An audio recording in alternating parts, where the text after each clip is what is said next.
Good day, classmates. Good day po. Prof. Lucio. Ang napili ko pong verse para po i-present, i-short video po, is yung sa parable po of the rich fool. Sa Tagalog po, ang talinhaga tungkol sa mayamang hangal. Mababasa po natin ito sa Luke chapter 12, verse 13 hanggang 21. Sabi po dito sa verse 13, sinabi kay Jesus ng isa sa mga naroroon, Guro, iutos nga po ninyo sa kapatid ko na ibigay sa akin ang bahagi ko sa aming mana. Sumagot siya, Ginoo, sino ang naglagay sa akin bilang hukom o tagapaghati ng mana ninyo? Sinabi niya sa kanilang lahat, Mag-ingat kayo sa lahat ng uri ng kasakiman sapagkat ang buhay ng tao ay wala sa laki ng kayamanan. At pakita po natin, ikinuwento na po dito, sabi nga po dito, sinaysay ni Jesus ang talinhagang ito. Ang bukirin ng isang mayaman ay umani ng sagana. Kaya't nasabi niya sa sarili, ano ang gagawin ko? Wala na akong paglagyan ng aking ani. Gigibain ko ang aking kamalig at magtatayo ako ng lalong mas malalaki. Doon ko ilalagay ang aking ani at ari-arian at sasabihin ko sa aking sarili, ayan, marami na akong ari-arian. Hindi na ako kukulangin habang buhay. Kaya't mamamahinga na lang ako, kakain, iinom at magsasaya. Ngunit sinabi sa kanya ng Diyos, hangal, sa gabing ito'y babawian ka ng buhay. Kanino mapupunta ang mga bagay na inihanda mo? Ganyan nasasapitin na nagtitipon ng kayamanan para sa sarili, ngunit dukha naman sa paningin ng Diyos. Amen po. Para po makita po yung context po dito is nagsimula po kasi itong chapter 12 na meron pong mga babala at syempre din po mga pagpapalakas ng loob ng Panginoon sa kanyang mga itinuturo sa mga nakikinig po. At isa nga po sa nabanggit po doon na ang mga mananampalataya at ang tunay na sumusunod sa Panginoon na hindi po pababayaan ng Diyos. Sinabi nga po sa verse 6, hindi ba ipinagbibili sa halagang 2 pera lamang ang 5 maya? Gayunman, kahit isa sa kanila ay hindi pinabayaan ng Diyos. Maging ang mga buhok ninyo ay bilang na ng lahat, kaya huwag kayong matakot, higit kayong mahalaga kaysa maya. Di ba po, binigyan na po ng, sa turo po ng Panginoong Hesus, binigyan na pong importansya yung tama pong dapat na maging panghahawakan ng isang mananampalataya na hindi na po napabayaan ang isang sumusunod sa Panginoon. Pero as we see dun po sa mayaman na naka-receive o dun sa biglang yung lalaki na nagsalita po na hatiin daw po ng Panginoon na mas makakahigit yun sa kanya, yung ari-arian na hinati po sa kanilang magkapatid. Hindi po nag-penetrate doon sa puso nung nakikinig na yon. Dahil pagpapalagay po talaga natin na naroroon po siya nung itinuturo ito ng Panginoon. Pero ini-insist niya po na yung po palang hatian po na mangyayari po kasi sa kanilang magkapatid, 1/3 lang po ang sa kanya at 2/3 po ng ari-arian ang mapupunta doon sa kanyang nakakatandang kapatid. Na kung saan niya po, ang gusto niya ay hindi po mahatian po siya ng mas malaki o sa kanya pumanig ang Panginoon pagdating doon sa hatian po ng ari-arian.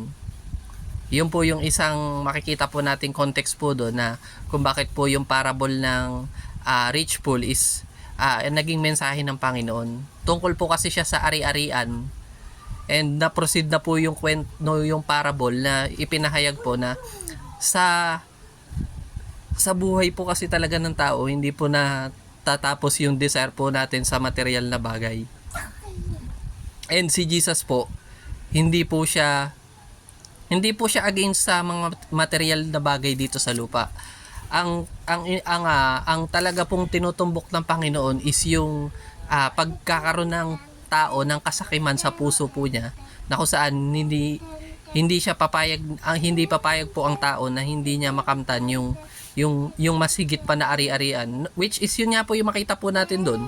Kung babasahin nga po natin yung mga salita po dito yung mga sanaysay po na kung paano po ba nagsalita yung lalaki doon sa parable po. Sabi po 'di ba nung mayaman na hangal, puro makikita po natin yung salitang ko, ako, sa akin, aking. Napakaraming beses po ditong nabanggit. Sabi nga po doon, kaya't nasabi niya sa sarili niya, ano ang gagawin ko? Wala na akong paglalagyan ng aking ani, gigibain ko ang aking mga kamalig at magtatayo ako ng lalong mas malaki. Doon ko ilalagay ang aking ani at ari-arian at sasabihin ko sa aking sarili.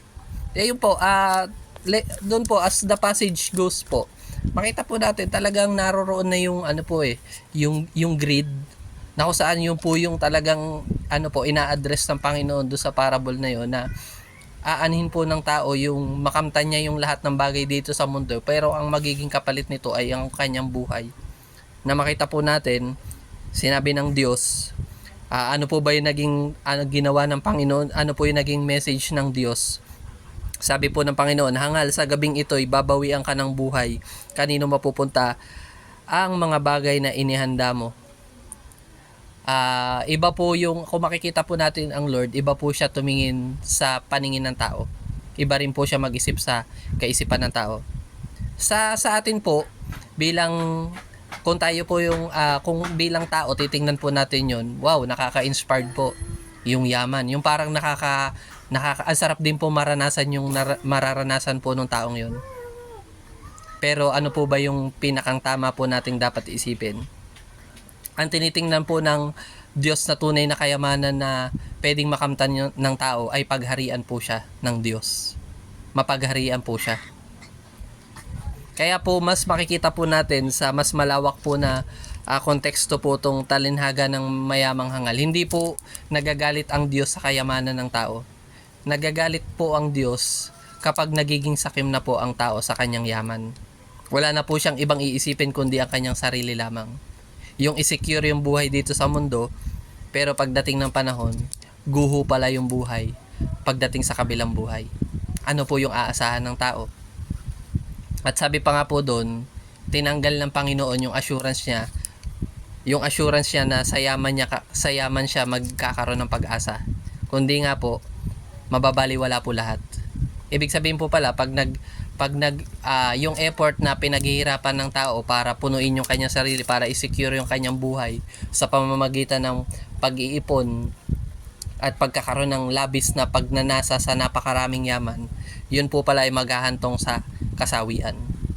Kaya po, ang makikita po nating message po dito ay ang Diyos po natin ay matuwid.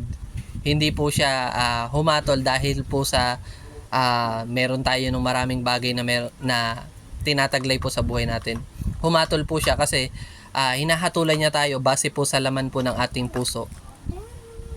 Ang dahilan po ng ibinabalik po sa atin ng Diyos kung ano po yung desire ng puso po natin. Kaya po palagi natin itong saliksikin. Ang isa pa po na makita po natin na ginagawa po ng Panginoon is nakakasaliksik po talaga siya ng puso ng tao. Mababasa po uli natin yung sinabi po doon ng Panginoong Hesus nung nag-ask na po sa kanya yung mayaman, yung lumapit po sa kanya.